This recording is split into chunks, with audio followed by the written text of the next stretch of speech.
ओम शांति आज साकार महावाक्य 15/11/2025 मधुर संतान माने निजर चरित्र को सुधारिबा पई जोगर यात्रा रे रहिबाकु हेबो। बाबांकर स्मृति ही तुमको सदाकाल पई सौभाग्यशाली करिदेब। प्रश्न अवस्थार परीक्षा केउं समय रे होइथाए? कहार अवस्था भल बोली कहाजिबो? उत्तर बेमारी समय ही अवस्थार परीक्षा होइथाए। बेमारी समय मध्य खुशी कायम रहू एवं निजर प्रफुल्लित चेहरा द्वारा ही समस्त को बाबांकर स्मरण कराउथाओ। यह को ही भल अवस्था कहाजिबो। जदि निजे कांदिब उदास हेब तेबे अन्य मानकु खुशी किपरि करि परिबो? तेणु किछि भी होई जाऊ कांदिबार नाही। ओम शांति दुईटी शब्दर गायन करा जाए दुर्भाग्यशाली एवं सौभाग्यशाली। सौभाग्य चलीगले ताहाको दुर्भाग्य कहुए। स्त्रीर स्वामी मरीगले ताको मध्य दुर्भाग्य कहुए। एकुटिया हो जाइथांती। एबे तुमे जानुछ आमे सबुबेला पई सौभाग्यशाली हेउछु। सेठेरे दुखर कौनसी कथा न थाए। मृतर नाम मध्य न थाए। विधवा नाम ही न थाए। विधवा मानकु दुख होइथाए सबुबेले कांदु थांती। भले साधु संत भी हुअन्तु एमिति नुहे जे तांको कौनसी दुख हेउ नाही। केही केही दुखी होई पागल होई जांती। रोगी मध्य होई जाइथांती। ଏହା ହେଉଛି ରୋଗୀମାନଙ୍କର ଦୁନିଆ। ସତଯୁଗ ହେଉଛି ନିରୋଗୀ ଦୁନିଆ। ଆମେ ଭାରତକୁ ପୁନର୍ବାର ଶ୍ରୀମତ ଆଧାରରେ ନିରୋଗୀ କରୁଛୁ। ବର୍ତ୍ତମାନର ମନୁଷ୍ୟମାନଙ୍କର ଚରିତ୍ର ବହୁତ ଖରାପ। ତେବେ ଚରିତ୍ରକୁ ସୁଧାରିବା ପାଇଁ ନିଶ୍ଚିତ କୌଣସି ବିଭାଗ ରହିବ। ସ୍କୁଲରେ ମଧ୍ୟ ଛାତ୍ରମାନଙ୍କର ରେଜିଷ୍ଟରରୁ ତାଙ୍କ ଚରିତ୍ର ବିଷୟରେ ଜଣାପଡ଼ିଥାଏ। ସେଥିପାଇଁ ବାବା ମଧ୍ୟ ରେଜିଷ୍ଟର ରଖାଇଥିଲେ। ସମସ୍ତେ ନିଜର ରେଜିଷ୍ଟର ରଖ। निजर चरित्र को देखा हेब जे आमे कौनसी भूल करूना तो। प्रथम कथा होछि बाबा को स्मरण करने को हेब। ताद्वारा ही तुमर चरित्र सुधारिब। एकमात्र बाबा स्मृति द्वारा ही दीर्घायु होइथांती।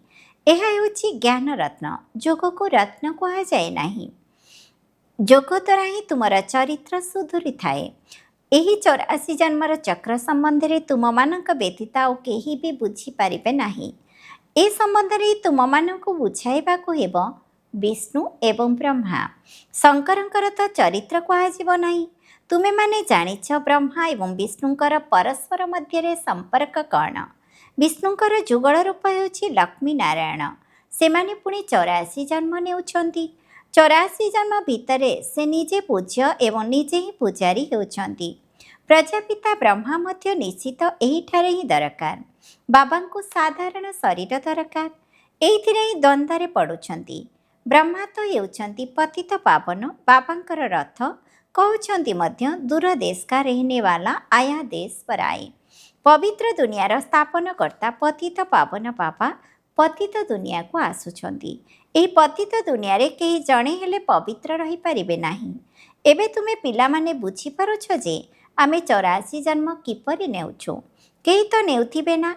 जे माने प्रथमे आसुथिबे से माने ही 84 जन्म नेबे। सत्यजुगरे देवी देवता माने ही आसी थांती। मनुष्य मानकर टिके हेले विचार आसु नाही जे 84 जन्म किपरि नेबे। ए सब बुद्धिर कथा। पुनर्जन्म को तो समस्ते मानुछंती। मनुष्य 84 पुनर्जन्म नेउछि एहाको बहुत युक्तिर सहित बुझाइबा को हेब। 84 जन्म तो समस्ते नेबे नाही। एका समय कण समस्ते आसिबे एवं शरीर छाड़िबे? भगवान वाच मध्य रही तुमे निजर जन्म को जानी नाह। सेथिपाई भगवान नीचे आसी बुझाउछंती तुमे आत्मा माने 84 जन्म नेउछ। एही 84 जन्मर कहानी बाबा बसी पिला मानकु तुमको शुणाउछंती। एहा मध्य एक पाठ पढ़ा। 84 जन्मर चक्र को जानिबा तो बहुत सहज। जदि समस्तंकर 84 जन्म हेब तेबे समस्ते एकत्र आसीजिबे। एपरि मध्य हेउ नाही। समस्तंकर आधार पाठपढ़ा एवं जोग उपरि रहिछि।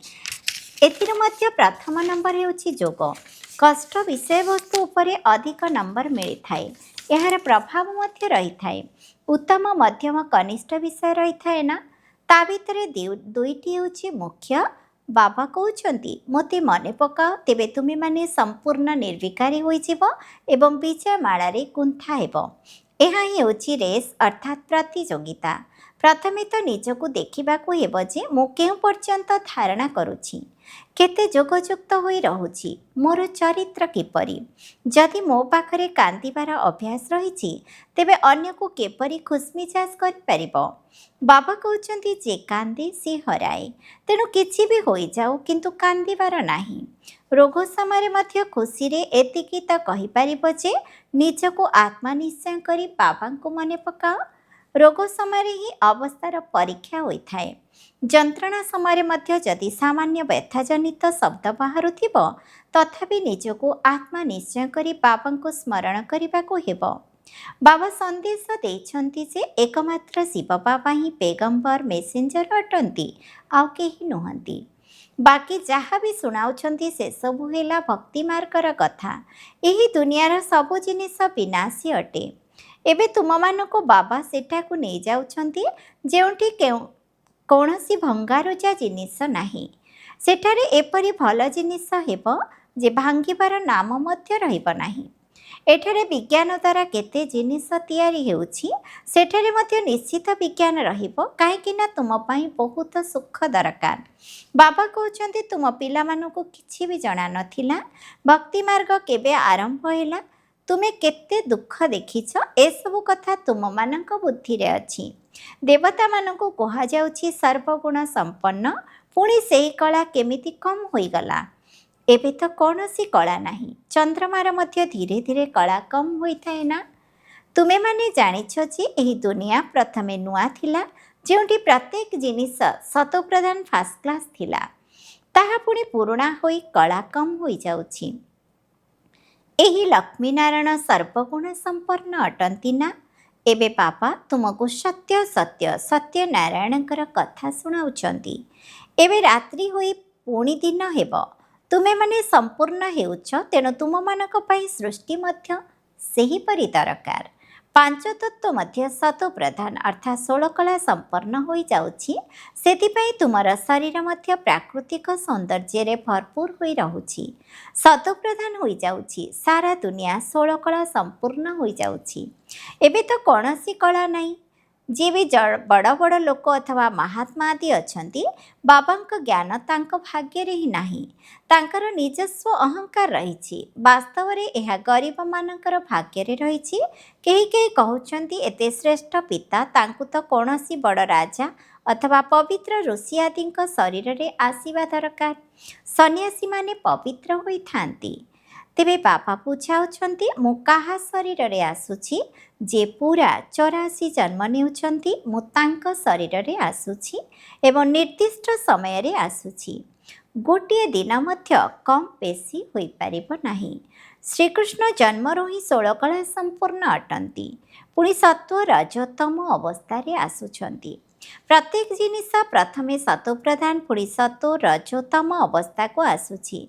सत्य जुगरे मध्य एहीपरि हुए। छोट पिला शतप्रधान हेब, पुणी बड़ हेले कहिब एबे मुही शरीर छाड़ी शतप्रधान पिला हेबी। किंतु तुमर एते निशा नाही, तुम मानकु खुशीर निशा चढ़ू नाही। जे भल मेहनत करुछन्ति सेमानंकु खुशीर निशा चढ़ुछि, चेहरा मध्य हर्षित मुख रहुछि। आगकु गले तुम मानकु एसबुर साक्षात्कार हेब। जेपरि घरे जेते निकटवर्ती हेबे सेते घर द्वारा मने पड़ी थाए। एहा मध्य एहीपरि अटे। पुरुषार्थ करी करी तुमर प्रारब्ध जेतेबेले निकटतर हेब, सेतेबेले साक्षात्कार हेब, बहुत खुशी रे रहिब। जे फेल हेबे से लज्जारे बुड़ी मरिबे। तुम मानकु बाबा सबु कहि देउछन्ति, पुणी बहुत पश्चाताप करिबाकु पड़िब। निज भविष्यतर साक्षात्कार करिब आमे कौन हेबु। बाबा सबू देखाइबे एही सबू विकर्म आदि करिछ, भल भाबरे पाठ पढ़िना, विश्वासघातक करिछ, सेथिपाई एही दंड मिलुछि। सबुर साक्षात्कार हेब, बिना साक्षात्कार रे दंड किपरि देबे। कोर्ट रे मध्य कहिथांती तुमे ए सबू करिछ जहार दंड एहा अटे। कर्मातीत अवस्था हेबा पर्यंत किछि ना किछि निशानी अर्थात छाप रहिब। आत्मा पवित्र होई गले पुणी ही शरीर को छाड़िबाकु पड़िब। एठारे रही पारिब नाही, सेही अवस्था तुमको धारण करिबाकु हेब। एबे तुमे घर को फेरी जाई पुणी नुआ दुनिया को आसीबा पई प्रस्तुति करुछ। ତୁମର ପୁରୁଷାର୍ଥ ହେଉଛି ଯେ ଆମେ ଜଲ୍ଦି ଜଲ୍ଦି ଯିବୁ, ପୁଣି ଜଲ୍ଦି ଜଲ୍ଦି ଆସିବୁ।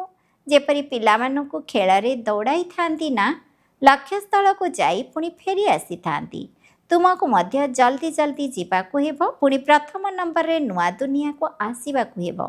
ତେଣୁ ଏହା ହେଉଛି ତୁମର ରେସ୍। ସ୍କୁଲରେ ମଧ୍ୟ ପ୍ରତିଯୋଗିତା କରାଇଥାନ୍ତି ନା, ଏହା ତୁମର ପ୍ରବୃତ୍ତି ମାର୍ଗ। ତୁମମାନଙ୍କର ପ୍ରଥମେ ପବିତ୍ର ଗୃହସ୍ଥ ଧର୍ମ ଥିଲା, ଏବେ ବିକାରୀ ହୋଇଯାଇଛି, ପୁଣି ନିର୍ବିକାରୀ ଦୁନିଆ ହେବ। ଯଦି ଏହି କଥାକୁ ବି ତୁମେମାନେ ସ୍ମରଣ କରିବ, ତେବେ ମଧ୍ୟ ବହୁତ ଖୁସିରେ ରହିବ। ଆମେ ଏହି ରାଜ୍ୟ ନେଇ ପୁଣି ହରାଉଛେ, ହିରୋ ହିରୋଇନ୍ ବୋଲି କହିଥାନ୍ତି ନା, ହୀରା ତୁଲ୍ୟ ଜନ୍ମ ନେଇ ପୁଣି କଉଡ଼ି ତୁଲ୍ୟ ଜନ୍ମରେ ଆସୁଛ। ଏବେ ବାବା କହୁଛନ୍ତି ତୁମେ କଉଡ଼ି ପଛରେ ସମୟ ନଷ୍ଟ କର ନାହିଁ। ଇଏ କହୁଛନ୍ତି ମୁଁ ମଧ୍ୟ ସମୟ ନଷ୍ଟ କରୁଥିଲି, ତେଣୁ ମୋତେ ମଧ୍ୟ କହିଲେ ଏବେ ତୁମେ ମୋର ହୋଇ ଏହି ଆତ୍ମିକ ଧନ୍ଦା କର। ତେଣୁ ତୁରନ୍ତ ସବୁକିଛି ଛାଡ଼ିଦେଲି। ପଇସାକୁ ଫୋପାଡ଼ି ତ ଦେବି ନାହିଁ ନା, ପଇସା ତ କାମରେ ଆସିଥାଏ। ପଇସା ବିନା ଘର ଆଦି ମିଳିପାରିବ ନାହିଁ। ଆଗକୁ ଗଲେ ବଡ଼ ବଡ଼ ଧନବାନମାନେ ଆସିବେ, ତୁମକୁ ସହଯୋଗ ଦେବେ।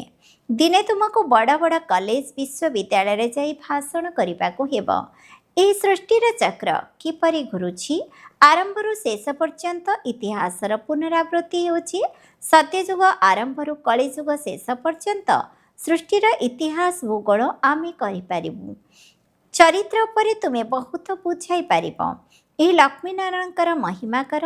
ଭାରତ କେତେ ପବିତ୍ର ଥିଲା, ଦୈବୀ ଚରିତ୍ର ଥିଲା, ଏବେ ତ ବିକାରୀ ଚରିତ୍ର ହୋଇଯାଇଛି।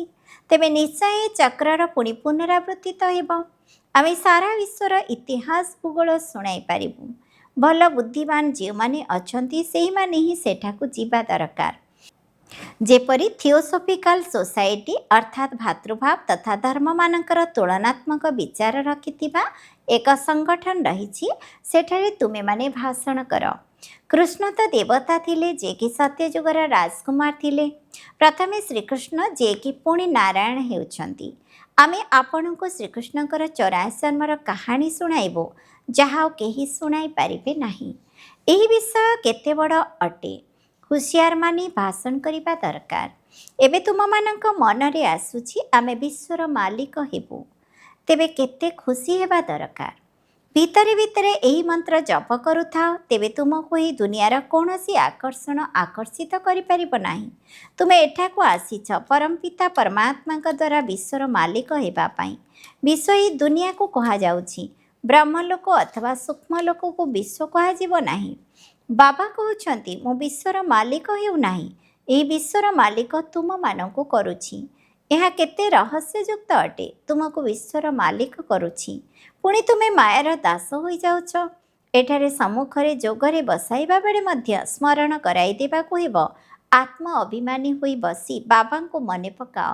5 ମିନିଟ୍ ପରେ ପୁଣି କୁହ, ତୁମର ଯୋଗର ପ୍ରୋଗ୍ରାମ ଚାଲୁଛି ନା? ବହୁତଙ୍କର ବୁଦ୍ଧି ବାହାରକୁ ଚାଲିଯାଉଛି, ସେଥିପାଇଁ 5-10 ମିନିଟ୍ ପରେ ପୁଣି ସାବଧାନ କରିବା ଦରକାର। ନିଜକୁ ଆତ୍ମା ଭାବି ବସିଛ, ବାବାଙ୍କୁ ସ୍ମରଣ କରୁଛ, ତେବେ ନିଜର ମଧ୍ୟ ଧ୍ୟାନ ରହିବ। ବାବା ଏହିସବୁ ଯୁକ୍ତି ବତାଉଛନ୍ତି। ଘଡ଼ି ଘଡ଼ି ନିଜକୁ ସାବଧାନ କର। ନିଜକୁ ଆତ୍ମା ଭାବି ଶିବ ବାବାଙ୍କ ସ୍ମୃତିରେ ବସିଛ, ତେଣୁ ଯାହାର ବୁଦ୍ଧି ଯୋଗ ଏଣେ ତେଣେ ଘୁରି ବୁଲୁଥିବ, ତାହା ସ୍ଥିର ହୋଇଯିବ। ଘଡ଼ି ଘଡ଼ି ନିଜକୁ ଏହି ସ୍ମୃତି ଦେବା ଦରକାର। ବାବାଙ୍କ ସ୍ମୃତି ଦ୍ୱାରା ହିଁ ତୁମେମାନେ ସେପାରିକୁ ଚାଲିଯିବ। ଗାୟନ ମଧ୍ୟ କରନ୍ତି, ହେ ନାଉରିଆ ନାକୁ ମୋର ପାରି କରିଦିଅ, କିନ୍ତୁ ଏହାର ଅର୍ଥକୁ ଜାଣିନାହାନ୍ତି। ମୁକ୍ତିଧାମକୁ ଯିବା ପାଇଁ ଅଧାକଳ୍ପ ଭକ୍ତି କରିଛ। ଏବେ ବାବା କହୁଛନ୍ତି ମୋତେ ମନେ ପକାଇଲେ ତୁମେମାନେ ମୁକ୍ତିଧାମକୁ ଚାଲିଯିବ। ତୁମେମାନେ ଏଠାକୁ ଆସିଛ ପାପ ଭସ୍ମ କରିବା ପାଇଁ, ତେଣୁ କୌଣସି ପାପ କରିବାର ନାହିଁ, ନଚେତ୍ ପୁଣି ପାପ ରହିଯିବ। ଏହା ହେଲା ପ୍ରଥମ ନମ୍ବରର ପୁରୁଷାର୍ଥ। ନିଜକୁ ଆତ୍ମା ନିଶ୍ଚୟ କରି ବାବାଙ୍କୁ ମନେ ପକାଅ। ଏହିପରି ନିଜକୁ ସାବଧାନ କରିଲେ ନିଜର ମଧ୍ୟ ଧ୍ୟାନ ରହିବ। ନିଜକୁ ସାବଧାନ କରିବାକୁ ପଡ଼ିବ। ନିଜେ ଯୋଗରେ ବସିଲେ ଅନ୍ୟମାନଙ୍କୁ ମଧ୍ୟ ବସାଇ ପାରିବେ। ଆମେ ଆତ୍ମା ନିଜ ଘରକୁ ଯାଉଛୁ, ପୁଣି ଆସି ରାଜତ୍ୱ କରିବୁ। ନିଜକୁ ଶରୀର ଭାବିବା ଏହା ମଧ୍ୟ ଏକ କଡ଼ା ରୋଗ। ସେଥିପାଇଁ ସମସ୍ତେ ରସାତଳକୁ ଚାଲି ଯାଇଛନ୍ତି। ସେମାନଙ୍କୁ ପୁଣି ଉଦ୍ଧାର କରିବାକୁ ହେବ।